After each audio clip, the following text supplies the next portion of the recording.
तो देखो भैया, आज के इस वीडियो में हम लोग इस तरह का क्वेश्चन को सॉल्व करना बहुत ही आसान तरीके से सीखेंगे। तो ऐसा क्वेश्चन क्या है कि लोग देखते हैं और भैया उनका बीपी हाई होने लगता है। ठीक है, तो इस क्वेश्चन में कुछ भी नहीं है, बहुत ही सरल ये क्वेश्चन है, बस लोग कंफ्यूज हो जाते हैं और इसको छोड़ देते हैं। ठीक है दोस्तों, तो इस वीडियो को आप लोग अगर पूरा देख लेते हैं ना अच्छे से समझ के, तो इस तरह के कोई भी आपके पास प्रश्न आ जाए, कोई भी क्वेश्चन आ जाए, आप उनको चुटकियों में सॉल्व कर लोगे। ऐसा मैं आपको इसमें तरीका बताऊंगा। ठीक है दोस्तों, तो आइए बिना किसी देरी के वीडियो स्टार्ट करते हैं। क्वेश्चन को देखिए, पढ़ते हैं क्या कह रहा है। अंडर रूट 2 की पावर n इक्वल टू 64 है, तो n स्क्वायर का मान हमें बताना है। ठीक है, क्या है कि अंडर रूट 2 की पावर n बराबर 64, तो फिर हमें n स्क्वायर का मान बताना है। ठीक है, तो भैया n स्क्वायर का मान निकालने के लिए पहले हमें n का भी तो मान पता होना चाहिए, तभी ना हम n स्क्वायर का मान निकाल पाएंगे। तो आइए सबसे पहले n का मान कैसे हम निकालेंगे ये सीखते हैं। तो देखो दोस्तों, यहाँ पर ये अंडर रूट लगा है और यहाँ पर 64 है। ठीक है, तो अंडर रूट को कैंसिल करने के लिए हम क्या कर सकते हैं कि इन दोनों तरफ हम क्या कर सकते हैं, स्क्वायर कर सकते हैं। तो यहाँ हम लिखते हैं दोनों तरफ स्क्वायर या फिर क्या स्क्वायर कोई बोलते हैं हिंदी में वर्ग करने पर, दोनों तरफ वर्ग या स्क्वायर करने पर हमें क्या मिल जाएगा। ये देखो, इधर वाला सबसे पहले हम लिख लेते हैं, क्या है, अंडर रूट 2 की पावर n और बराबर का 64 है। अब हमने क्या बोला है कि दोनों तरफ स्क्वायर करने पर, दोनों तरफ यानी कि इस साइड और इस साइड, तो दोनों तरफ स्क्वायर करना यानी कि ये इसके ऊपर ब्रैकेट लगा के इसका स्क्वायर कर देना है, इसके ऊपर ब्रैकेट लगा के इसका स्क्वायर कर देना है। ठीक है, अब चलिए अब हम इसको सॉल्व कर लेते हैं। अब आपको पता होगा कि बाहर अगर स्क्वायर लगा हो और अंदर स्क्वायर रूट हो, तो इस स्क्वायर से ये स्क्वायर रूट भैया कैंसिल हो जाता है आपका। ठीक है, तो यही हम करते हैं। हमने क्या किया कि इस स्क्वायर से इस स्क्वायर रूट को कैंसिल कर दिया। तो अब आपका यहाँ पर क्या आ चुका है, आपका आ चुका है 2 की पावर n इक्वल टू, अब 64 इंटू 64 इसको आप लिख सकते हैं, 64 इंटू 64। आपको डायरेक्ट 64 का स्क्वायर करके नहीं लिखना है।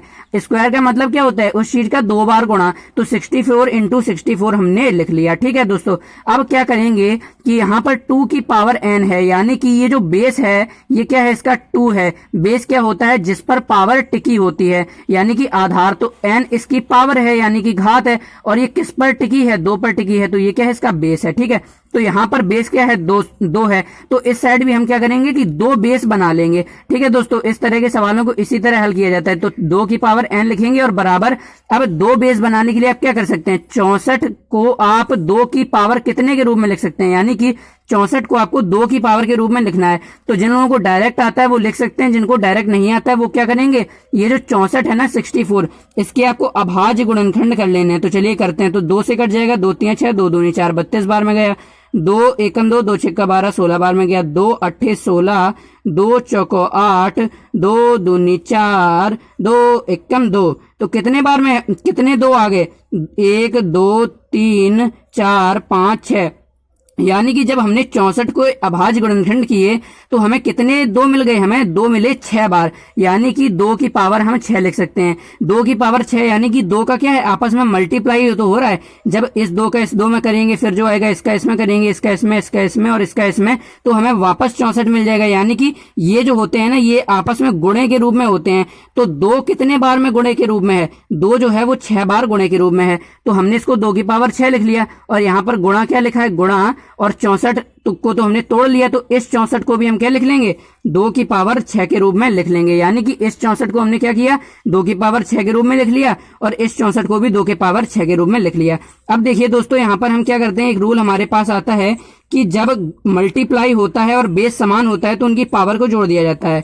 यानी कि यहाँ पर हम लिखेंगे 2n और इक्वल टू, ये देखो इसका भी बेस सेम है, इसका भी बेस सेम है। तो बेस सेम है तो क्या होता है, ये जो पावर होती है ना, इसको जोड़ दिया जाता है।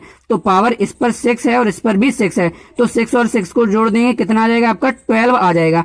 अब देखो दोस्तों, मैंने आपको क्या बताया था, इस साइड क्या है, बेस 2 है, तो इधर भी हमें समान बनाना है, यानी कि 2 बनाना है। अब हमने 2 क्यों बनाया बेस, अब आपको इसका फायदा मिलेगा। देखो, जब एक रूल होता है हमारा कि जब बराबर हो रहा, बराबर का मतलब क्या होता है दोस्तों, तुलना करना होता है, तुलना करना। यानी कि 2 की पावर n बराबर 2 की पावर 12, यानी कि इसकी तुलना ही तो की जा रही है, आपस में तुलना ही तो की जा रही है। यानी कि 2 यहां भी 2 यहां भी, तो जो पावर होंगी ना वो भी आपस में बराबर होंगी। यानी कि अगर इस तरह से होता है कि n की पावर m बराबर n की पावर यहाँ पर कुछ भी हो तो ये जो पावर होती है ना, ये m के बराबर होती है। यदि बराबर लगा हो और आधार क्या हो, सेम हो, तो यहाँ पर हमारा बराबर लगा है और आधार सेम है। यहाँ भी 2 है आधार यानी बेस, और यहाँ भी 2 बेस है। ठीक है, तो आधार समान है यानी कि घातें भी उसकी क्या होंगी भैया, समान होंगी। ठीक है, तो यहाँ पर हम क्या लिख सकते हैं, घातों की तुलना करने पर,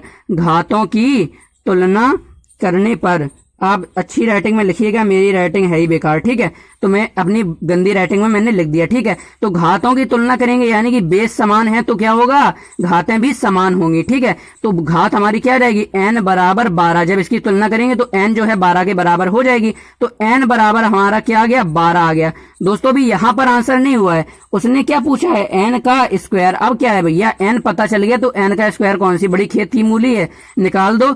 n बराबर क्या है, 12, तो n स्क्वायर कितना आ जाएगा, यानी कि 12 का स्क्वायर। 12 का स्क्वायर तो बच्चे को पता है क्या होता है, जल्दी से बता दो। 12 का स्क्वायर होता है 144। तो ये जो 144 आ गया ना, यही क्या है, थारा आंसर है, यही आपका आंसर है। तो दोस्तों आई होप आपको ये समझ में आ गया होगा कि ये जो इस तरह का क्वेश्चन होगा उसको आप किस तरह से बनाएंगे। एक एक स्टेप मैंने आपको कर दिखा दिया है। अगर आपको कोई भी कंफ्यूजन है तो कमेंट में पूछिए। आप अगला वीडियो किस टॉपिक पर चाहते हैं वो भी हमें कमेंट करके बताइए। वीडियो अच्छा लगा है तो वीडियो को लाइक कीजिए, अपने दोस्तों में शेयर कीजिए और चैनल को जरूर सब्सक्राइब कीजिए। Thank you.